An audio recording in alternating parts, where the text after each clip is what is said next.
Yesus namanya menyembuhkan, menyucikan, bahkan mati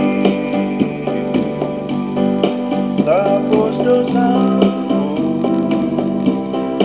kubur kosong membuktikan Dia hidup, sebab Dia hidup. Ada hari esok, sebab Dia hidup. Ku tak gentar, karena ku tahu Dia pegang hari esok. Hidup jadi berarti sebab Dia hidup. Anak Allah, Yesus namanya menyembuhkan, menyucikan, bahkan mati tebus dosaku, kubur kosong membuktikan Dia hidup, sebab Dia hidup.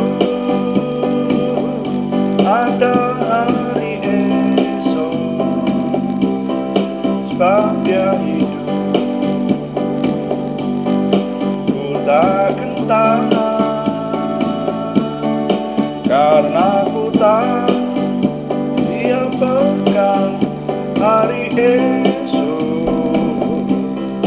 Hidup jadi berarti sebab Dia hidup. Hidup jadi berarti sebab Dia hidup.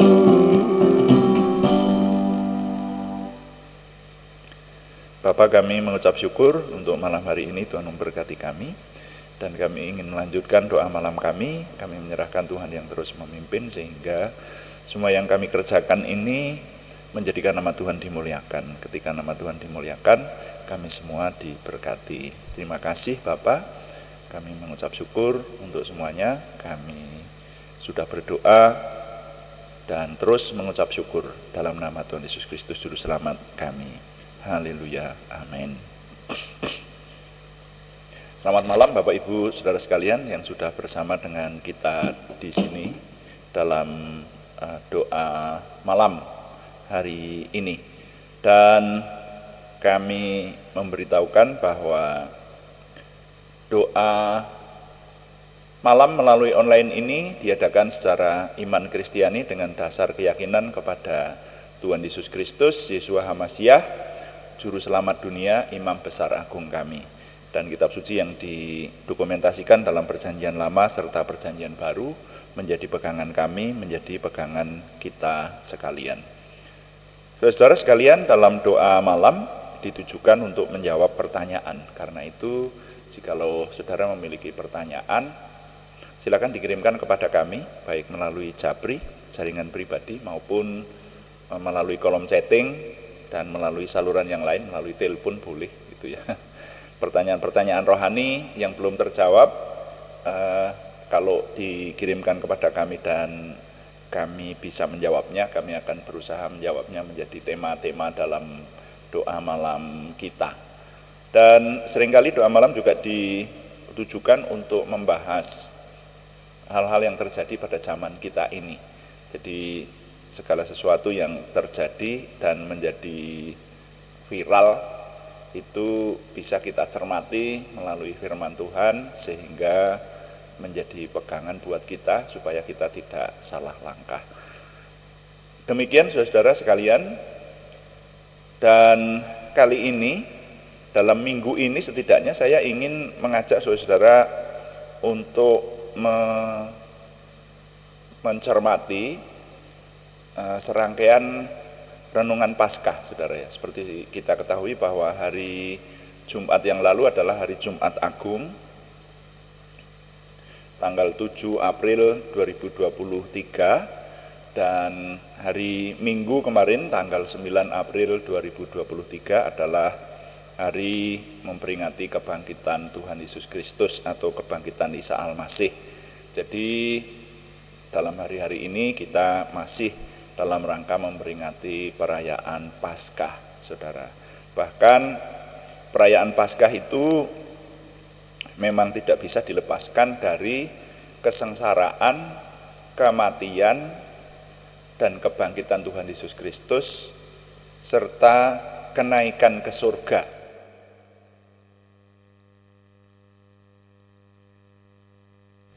Bahkan nanti sampai pada peringatan turunnya Roh Kudus. Jadi dari hari ini sampai kurang lebih 40 hari ke depan itu sebetulnya masih kita memperingati dalam rangkaian peringatan Paskah. Nah, renungan Paskah hari ini judulnya adalah Sejarah Paskah Tidak Terbantah. Nah, sejarah Paskah tidak terbantah. Itu saya ingin mengajak saudara untuk merenungkan mulai dari awal. Mungkin bagi beberapa orang ini adalah pengulangan, tapi hal-hal dasar itu saya tidak segan-segan untuk mengulanginya. Kenapa, saudara? Karena hal-hal dasar itu harus kita ulang-ulang dan sampai mendarah daging dalam pemahaman kita, sehingga iman kita teguh, saudara. Imannya tidak goyah. Iman yang goyah itu seringkali diawali dengan tidak mengenal Tuhan, atau pengenalan akan Tuhan itu tipis.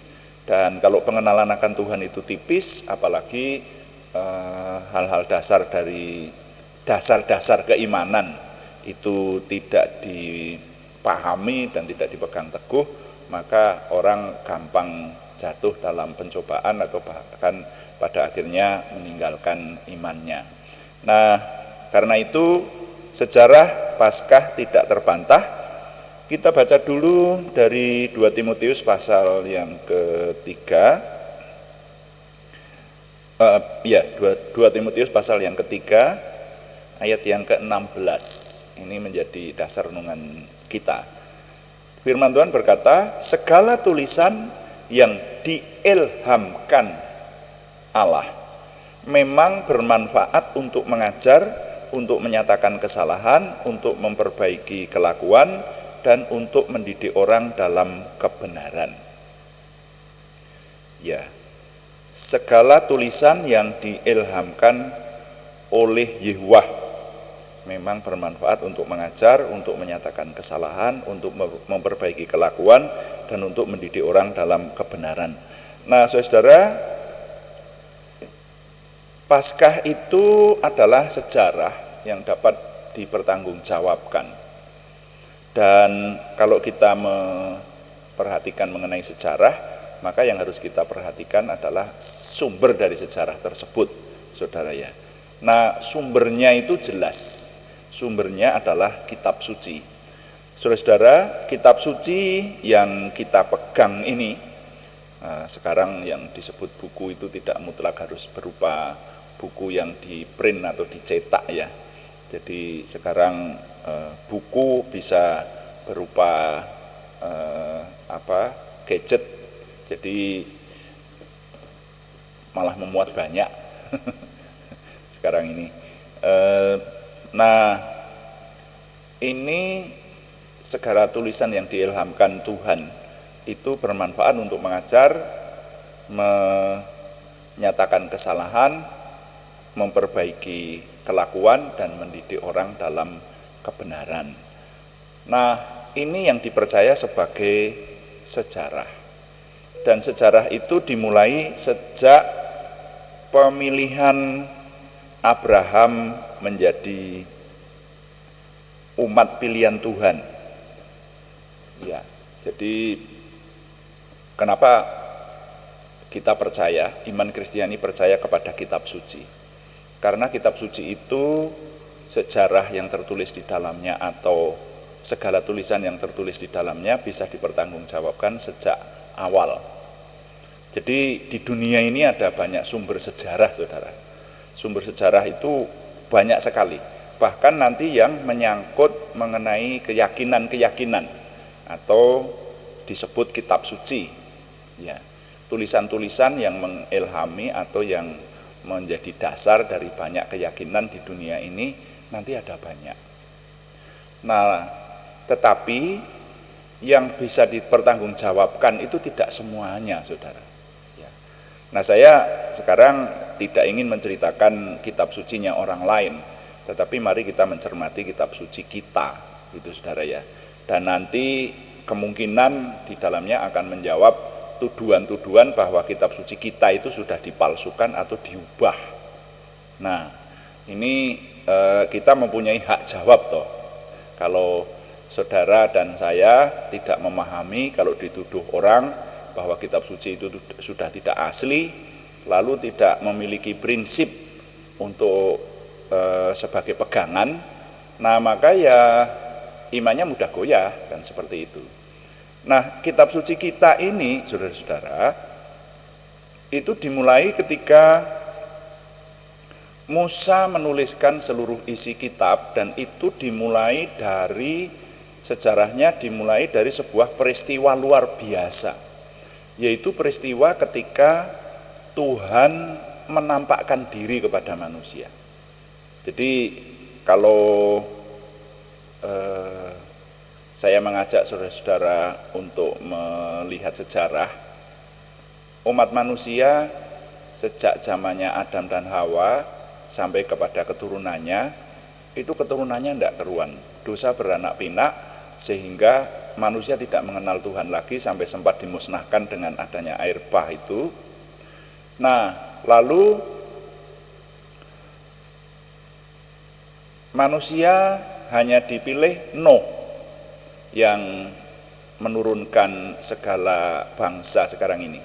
Ya, Nuh dengan ketiga anaknya dan Nuh dan istrinya dengan ketiga anaknya laki-laki dengan ketiga menantunya.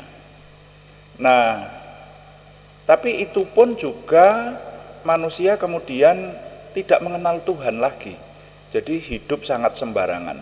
Apalagi jumlahnya semakin banyak, manusia itu semakin tidak mengenal Tuhan, semakin bertindak semaunya sendiri, bahkan kejahatan merajalela, dan itu kita saksikan sampai sekarang.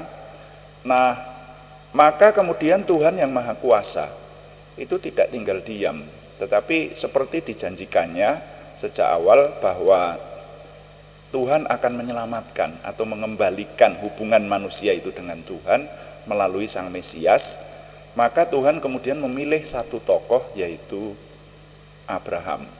Nah, Abraham ini ada sejarahnya tersendiri.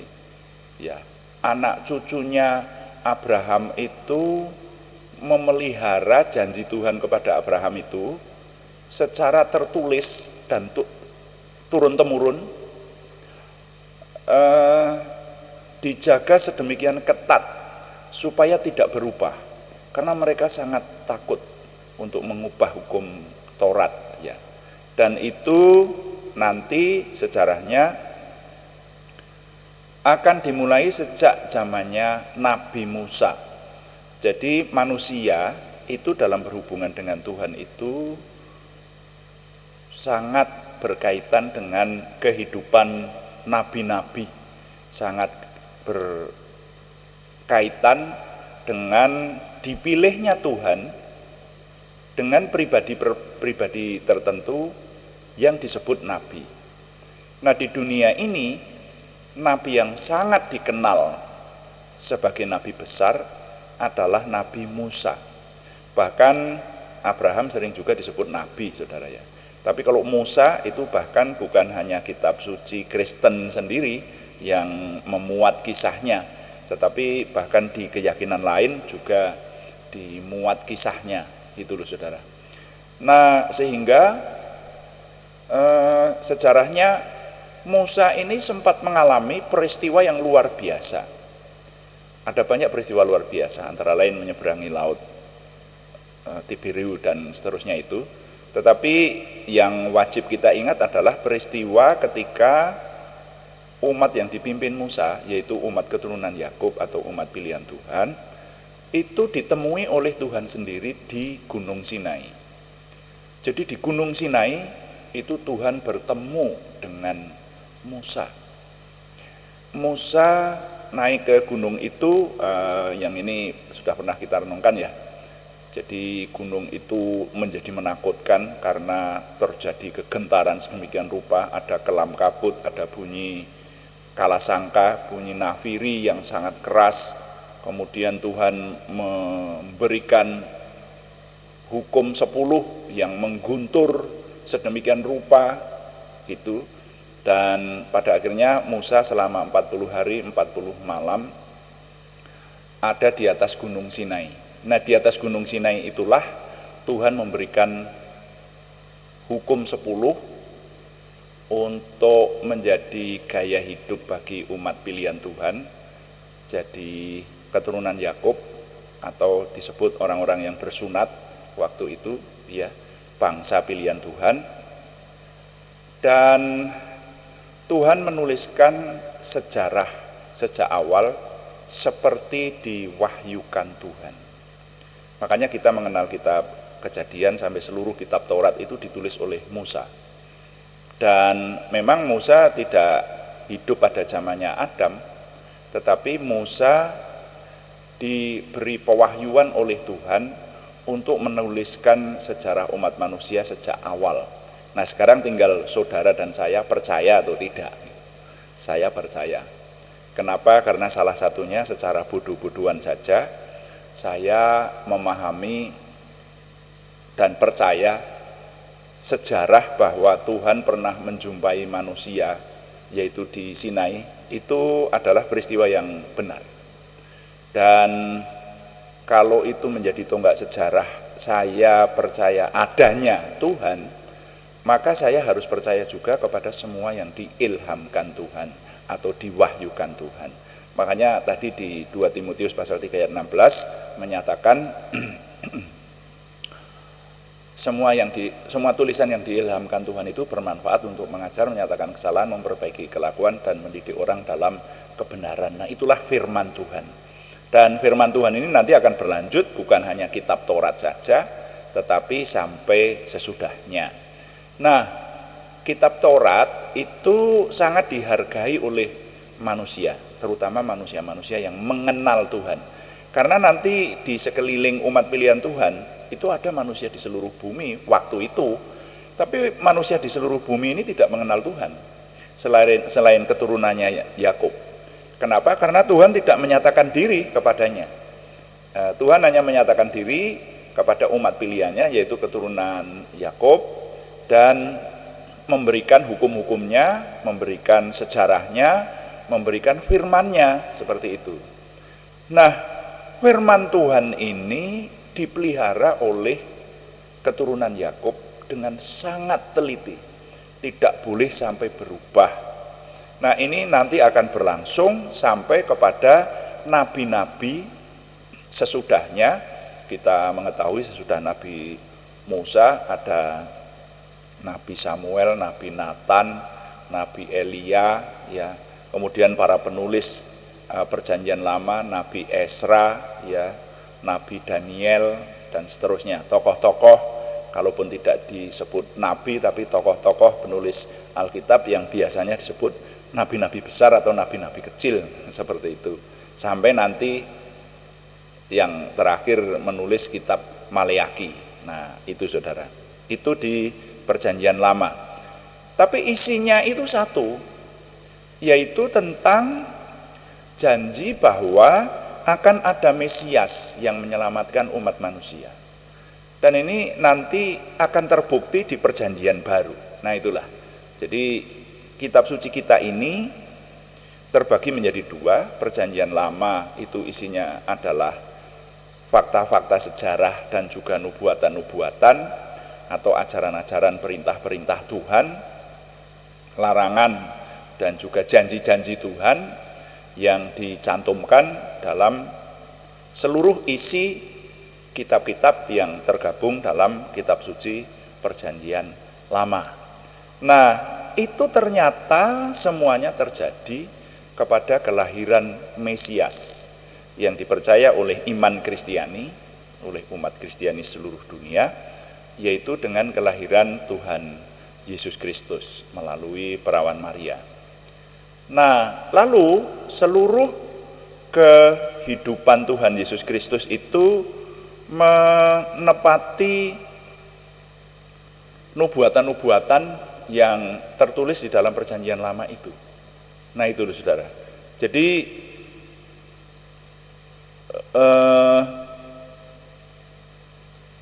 kitab suci sebagai sumber sejarah itu semakin ditegaskan dengan terjadinya penggenapan kepada diri Tuhan Yesus Kristus.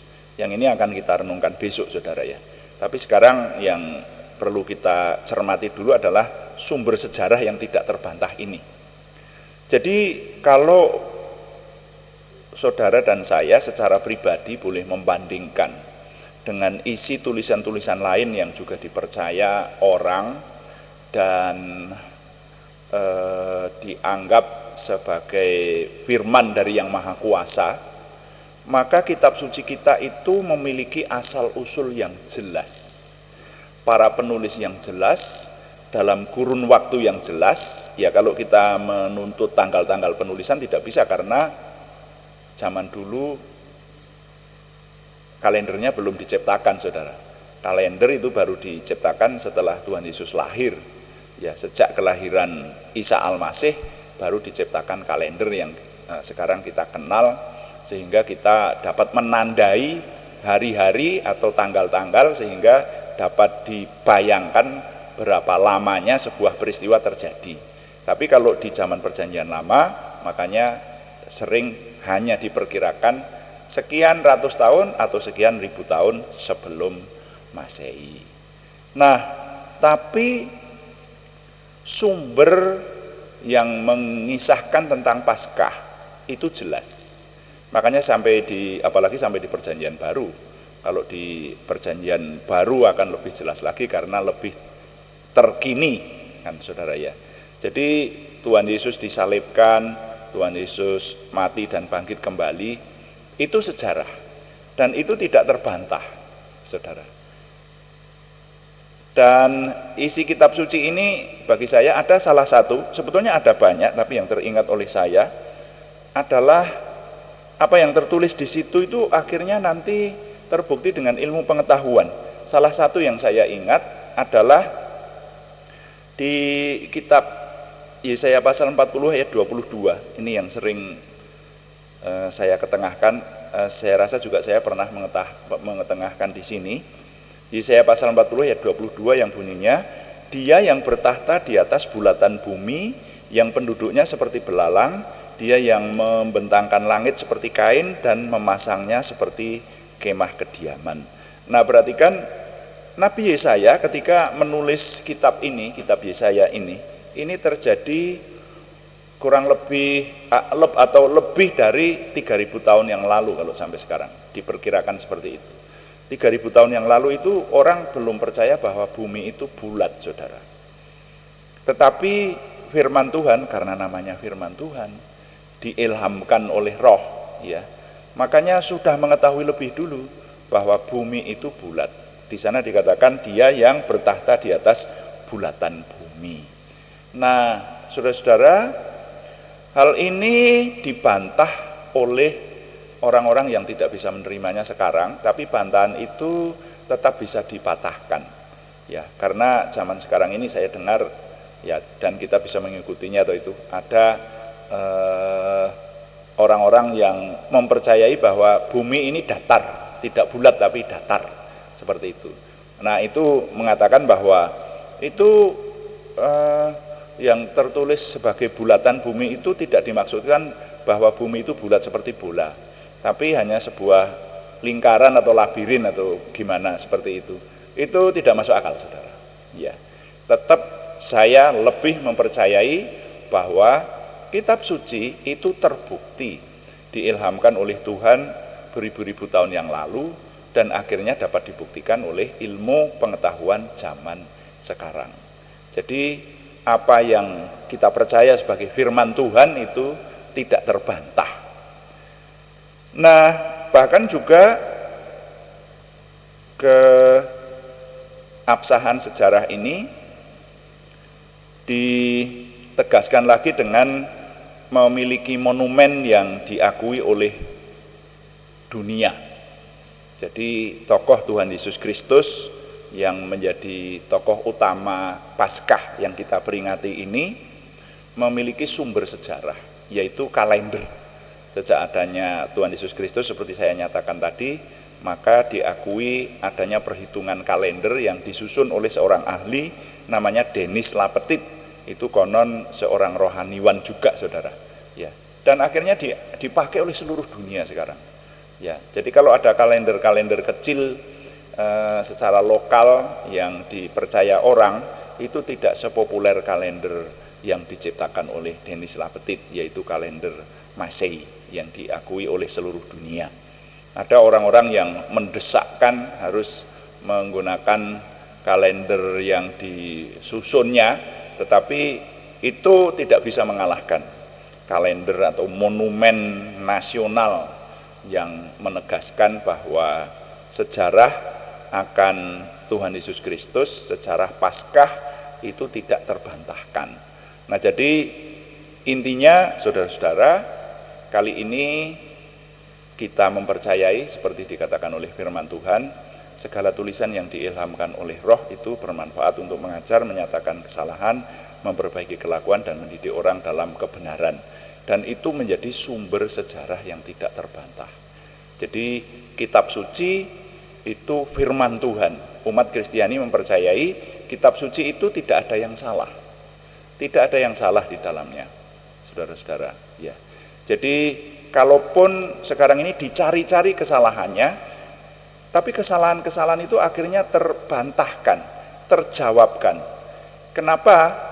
Karena kitab suci kita itu tadi dikatakan diilhamkan oleh Roh, bukan didiktekan. Nah, ini berbeda. Jadi penulisan kitab suci itu ditulis oleh para penulis Alkitab yang diberi ilham oleh Roh Kudus untuk menulis firman Tuhan itu seperti diilhamkan oleh Roh, berupa susunan-susunan sejarah, susunan-susunan syair atau susunan-susunan nyanyian, bait-bait nyanyian yang isinya larangan, isinya petunjuk, isinya janji-janji.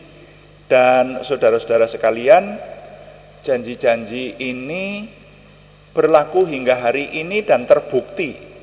Nah, itu loh, itu yang membuat kehebatan dari sumber sejarah ini tidak terbantahkan. Itu, saudara. Jadi mau dibantah seperti apapun, toh sekarang apologetika mengenai hal itu berlangsung terus. Ada orang-orang yang tidak mempercayai, yang mengatakan bahwa kitab suci itu sudah diubah oleh Rasul Paulus dan sebagainya. Nah, itu bagi orang-orang yang tidak senang ya bisa semaunya saja. Hal benar itu kalau orang yang tidak senang mengatakan salah itu biasa, ya kan? Jadi ada hal benar tapi dikatakan itu salah begitu. Semuanya terjawab, semuanya terbantahkan. Kitab suci itu diilhamkan oleh Roh untuk mendidik orang dalam kebenaran, karena kitab suci adalah sumber sejarah. Nah, fokus kita mengenai Paskah. Jadi kisah Paskah itu adalah kisah yang benar. Kalau kita sekarang memperingati kesengsaraan, kematian, kebangkitan Kristus dalam hari-hari ini, kita memperingati hal itu, kita berpegang kepada sejarah yang dapat dipegang kebenarannya, saudara. Ya.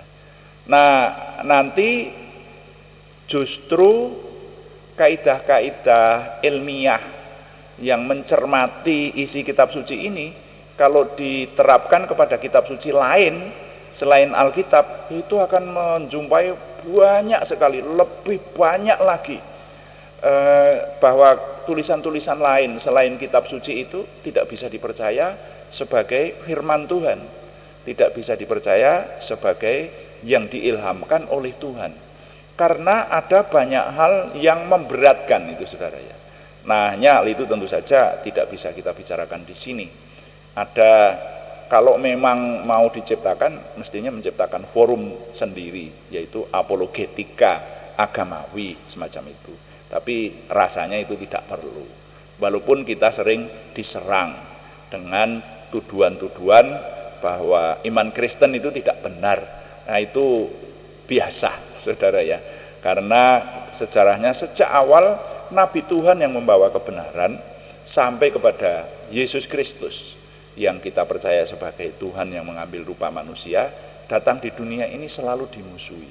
Kebenaran itu tidak pernah tidak dimusuhi. Karena itu kita yang harus berpikir objektif, berpikir secara benar, berpikir melalui hikmat dari Yang Maha Kuasa untuk berpegang kepada kebenaran, yaitu kitab suci sebagai firman Tuhan. Jadi saudara-saudara, nilai yang dapat saya ketengahkan hari ini adalah kisah Paskah adalah bagian dari kisah besar yang teruji karena direncanakan oleh Yang Maha Kuasa dan tidak terbantah. Saya ulangi, kisah Paskah adalah bagian dari kisah besar yang teruji karena direncanakan oleh Yang Maha Kuasa dan tidak terbantah. Tuhan dipuji. Amin. Nah, saudara-saudara sekalian, mari kita melayani Tuhan dengan doa. Kita akan berkata kepada Tuhan, kuduskan tempat ini, kuduskan hati kami, supaya kami dapat menyembah dan berdoa. Lalu nanti kita akan mempersembahkan doa kita, atau saya sering menggunakan istilah kita melayani Tuhan dengan doa, termasuk mendoakan nama-nama yang dalam minggu ini masih harus kita panjatkan dalam doa. Puji Tuhan.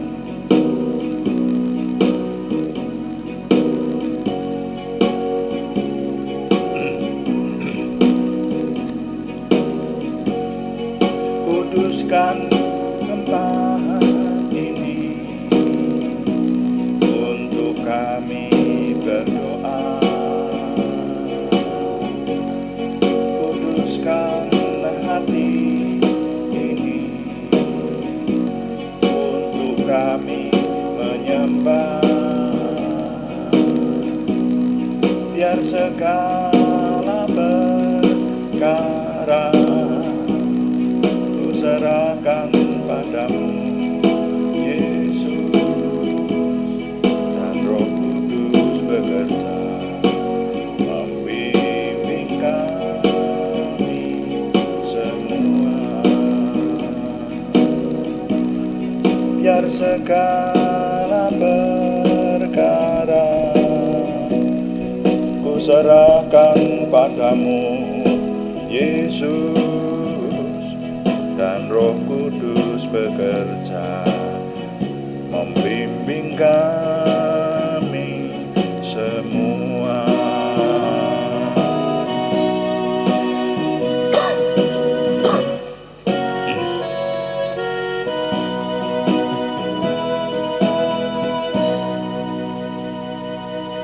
Bapak, kami mengucap syukur untuk malam hari ini. Tuhan memberkati kami menyelesaikan doa malam kami. Terima kasih firman-Mu menguatkan kami bahwa sejarah Paskah, sejarah mengenai Tuhan Yesus Kristus, sejarah mengenai penyelamatan umat Tuhan itu dapat dipercaya dan tidak terbantah. Tidak banyak yang dapat anakmu jelaskan di sini malam hari ini, tetapi kalau dijelaskan akan makan waktu banyak, bahwa kitab suci sebagai sumber sejarah dan sebagai sumber dari iman kami itu sangat mantap dan tidak terbantahkan. Namun dengan sedikit penjelasan ini, biarlah ini tetap menjadi dasar bagi kami bahwa kami lebih percaya kepada isi kitab suci daripada tulisan-tulisan yang lain yang banyak terbantahkan mengenai hal-hal yang berkaitan dengan dimensi kerohanian yang harus kami pegang sebagai pegangan hidup. Kami mengucap syukur Tuhan membela kebenaran-Mu senantiasa di segala zaman, sehingga kebenaran Tuhan tetap dapat kami pegang hingga hari ini. Terima kasih Bapa di surga, dalam hari-hari ini kami ketika masih dalam rangka memperingati Paskah, kesengsaraan, kematian, dan kebangkitan Tuhan Yesus Kristus, mohon Tuhan memberikan kepada kami semakin memiliki pencerahan, sehingga kami dasar-dasar keimanan yang boleh kami terima dari Tuhan menjadi dasar-dasar keimanan yang kokoh, yang menanamkan dalam diri kami untuk kami tetap setia sampai akhir kepada Tuhan Yesus Kristus. Terima kasih, kami memiliki pertolongan yang luar biasa dari Tuhan yang kami kenal dalam nama Tuhan Yesus Kristus, Yehuwah sendiri, Bapa Surgawi yang kami sembah sebagai sumber pertolongan kami. Sekarang izinkan kami berdoa untuk doa syafaat secara umum. Kami mohon Tuhan memberkati dunia ini. Kami berdoa untuk kedamaian dunia. Walaupun kami hanya sebagian kecil dari isi dunia ini yang mengikuti doa malam ini, tapi kami izinkan berdoa Tuhan memberikan kedamaian kepada dunia ini. Malaikat-Mu Tuhan utus untuk membawa perdamaian di tempat-tempat yang sedang berkonflik,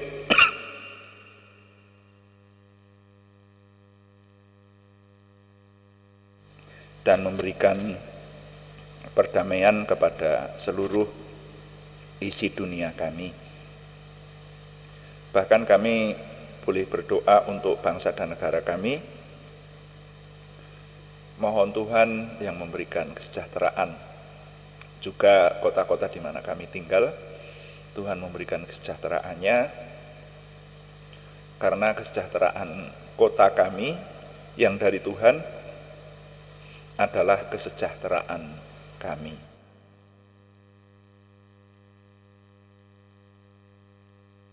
Bapa di surga, sekarang izinkan kami berdoa untuk nama-nama yang dalam minggu ini masih harus kami panjatkan dalam doa, yaitu terutama yang membutuhkan kesembuhan dari Tuhan. Kami mohon dan kami berseru dalam nama Tuhan Yesus Kristus, Yeshua HaMasyiah Tuhan kami. Tuhan memberikan kesempurnaan kesembuhan kepada saudara-saudara kami Arni Setiawati, saudara kami Budi Suswanti, saudara kami Yohanes Sutarman, saudara kami Sri Yuliningsih Siswoyo, semuanya di Purwodadi. Juga untuk saudara kami anak Alek Giovanni Wibowo di Salatiga, saudara kami Siti Rondia, saudara kami Cahyani Bagiowati di Semarang, saudara kami Tumbur Paruhum Nainggolan di Kudus, dan saudara kami Suti Elis Rahayu di Yogyakarta. Kami mohon Tuhan yang memberikan kesempurnaan kesembuhan. Bahkan juga untuk pergumulan selain kesembuhan, yaitu pergumulan dari saudara kami Yohana Asri Sabtorini di Kediri dan saudara kami Warsiti di Surakarta. Tuhan yang memberi jawaban doa, terobosan baru, sehingga pertolongan Tuhan nyata buat kami. Terima kasih Bapa di surga, kami mengucap syukur. Kami mohon Tuhan terus memimpin kami dalam pekerjaan kami setiap hari, bahkan juga pelayanan onsite maupun online. Oleh pimpinan Tuhan, kami boleh berprestasi dengan sempurna, yaitu kesempurnaan ke arah kesempurnaan Tuhan sendiri. Dan kami mengucap syukur setiap hari Tuhan membawa kami semakin memiliki pengenalan akan Tuhan, percaya diri bersama Tuhan, antusiasme, optimisme, semangat dan bergairah menyambut masa depan kami untuk menang bersama-sama dengan Tuhan. Terima kasih Bapa di surga, kami mohon Tuhan yang menyempurnakan doa kami oleh pertolongan dan pimpinan Roh Kudus, karena semuanya kami persembahkan dengan mantap percaya dalam nama Tuhan Yesus Kristus Juru Selamat kami. Haleluya. Amin. Demikian doa malam hari ini saudara sekalian, dan kami tetap mengingatkan sekali lagi bahwa doa malam itu diadakan setiap hari Senin sampai Sabtu pada jam 6 atau jam 18 waktu Indonesia Barat. Juga ada doa pagi yang diadakan pada hari-hari yang sama setiap jam 5 pagi. Terima kasih kepada semua yang sudah mendukung. Kami tetap mengharapkan dukungan Anda, setidaknya dukungan doa. Juga terima kasih yang belum memberikan subscribe, berkenan memberikan subscribe, like, komen, dan share, bagikan kepada teman-teman lain, sehingga lebih banyak lagi yang diberkati bersama dengan kita. Selamat malam, Tuhan memberkati. Amin.